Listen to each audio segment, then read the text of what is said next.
Welcome friends. पिछले video में हमने डी मॉइवर्स थ्योरम के प्रूफ को पढ़ा था और आज के इस वीडियो में हम डी मॉइवर्स थ्योरम की एप्लीकेशन को पढ़ने वाले हैं। तो मैं एक क्वेश्चन कंसीडर कर रही हूँ यहाँ पर हमको क्या फाइंड करना है, वैल्यू ऑफ दिस एक्सप्रेशन। यहाँ पे दिया हुआ है 1 minus iota raise to the power 14। तो इसकी वैल्यू आपको निकालनी है, ठीक है। तो यहाँ पर मैं किस तरीके से डी मॉइवर्स थ्योरम को यूज करूंगी, चलिए देखते हैं।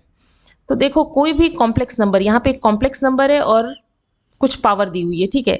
कॉम्प्लेक्स नंबर को आप दो तरीके से लिखते हैं। पहला लिखते हैं a प्लस आई बी की फॉर्म में, इसको बोलते हैं रेक्टेंगुलर फॉर्म या कार्टेशियन फॉर्म। सेकेंड उसका रिप्रेजेंटेशन होता है पोलर फॉर्म में, उसको रिप्रेजेंट करते हैं हम इस तरीके से r times e raise to the power iota theta. तो किसी भी कॉम्प्लेक्स नंबर के हम क्या करते हैं, दो रिप्रेजेंटेशन पढ़ते हैं। This is rectangular, this is polar. अब यहाँ पर ये जो प्रॉब्लम है रिलेटेड टू पावर, ठीक है। यहाँ पर कुछ आपको पावर जैसे n लेनी है। तो आप सोचिए, यहाँ पर अगर आप रेक्टेंगुलर फॉर्म यूज कर रहे हैं तो यहाँ पर पावर n इस तरीके से लगा देंगे, यहाँ पर भी आप क्या करेंगे, पावर n लगा देंगे। अब सोचिए n अगर बहुत ही हाई है, जैसे यहाँ पर 14 है, उससे भी बड़ा नंबर है, ठीक है। तो इसको सिंप्लीफाई करना थोड़ा टफ हो जाएगा, क्योंकि a plus i b raise to the power n, तो आप कितनी बार, जैसे टाइम्स 14 दिया हुआ है, इसका मतलब इसको 14 टाइम्स लिखना है और फिर मल्टीप्लाई करना है, तो वो थोड़ा काफ़ी लेंथी हो जाएगा। लेकिन यहाँ पर मैं क्या कर सकती हूँ, अगर आप किसी भी कॉम्प्लेक्स नंबर को पोलर फॉर्म में लिख रहे हो और फिर उसकी पावर n लगानी है, तो देखिए दोनों प्रोडक्ट में है तो पावर को अलग अलग कर देते हैं। e raise to the power iota theta raise to the power n। यहाँ पे मैं क्या करूंगी, r raise to the power n, तो बहुत ही ईजी, r कोई रियल नंबर होगा, उसकी पावर n इजीली ले सकते हैं, हम फाइंड आउट कर सकते हैं, ठीक है। e to the power iota theta raise to the power n, तो यूजिंग डी मॉइवर्स थ्योरम ये कितना हो जाएगा, आयोटा n थीटा। यहाँ पे ही हम क्या करेंगे, डी मॉइवर्स थ्योरम को यूज करेंगे। फिर इसको फर्दर अगर आपको रिड्यूस करना है तो इसमें आप क्या करिए, इसका ऑयलर्स फॉर्मूले से हम इसको खोल देंगे, cos n theta plus iota sine n theta, ठीक है। तो देखिए कितना सिंपल हो गया, z to the power n, n कितनी भी मैक्सिमम वैल्यू है, कितना भी बड़े से बड़ा ले लीजिए आप।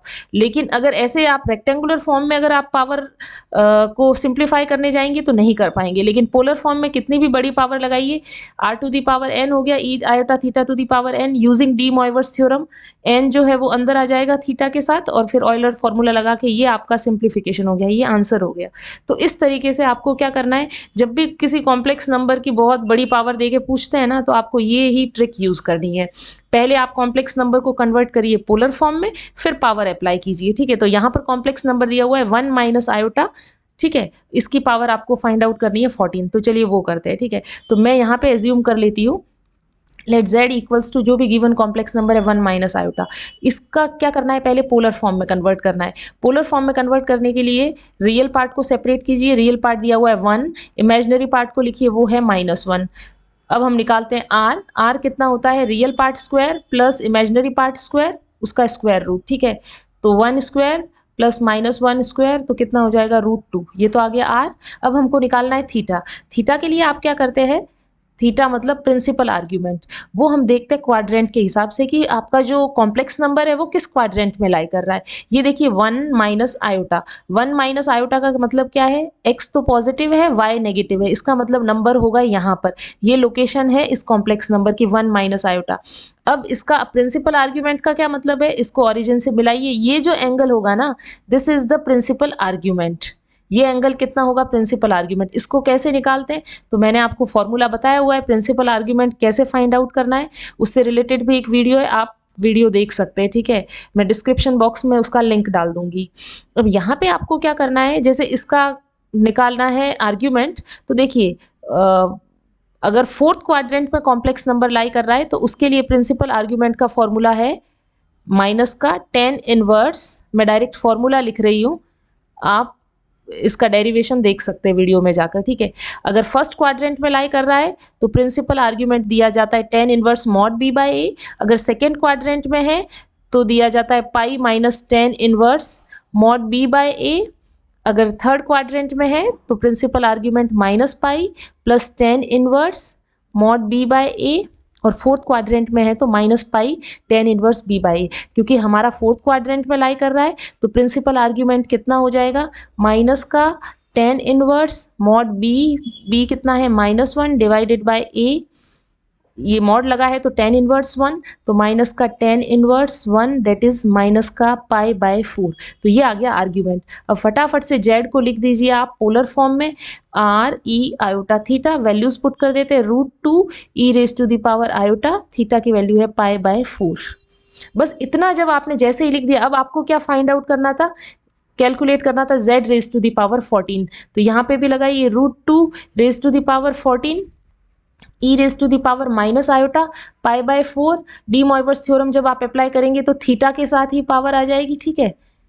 अब √2 रेज टू द पावर 14, तो इसको मैं लिख सकती हूँ 2 raise to the power 7 e raise to the power minus iota pi, 2 से कैंसिल करेंगे आप तो ये बचेगा 7/2, ठीक है।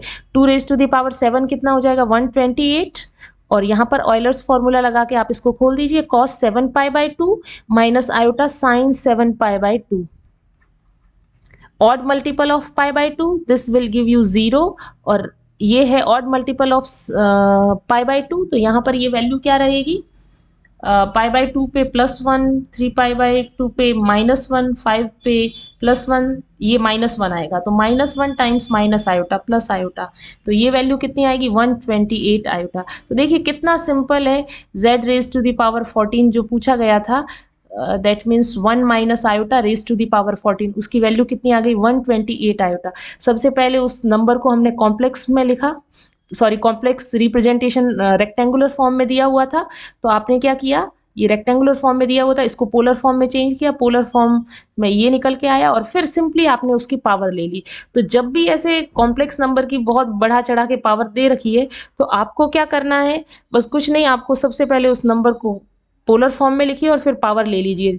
वहाँ पे ही हम क्या करते हैं, तो ये इस स्टेप पे आके हम डी मॉइवर्स थ्योरम का यूज़ करते हैं, ठीक है। तो देखिए कितनी कैलकुलेशन ईजी बना दी इसने। तो इस तरीके से हम ऐसे क्वेश्चन को सॉल्व करते हैं।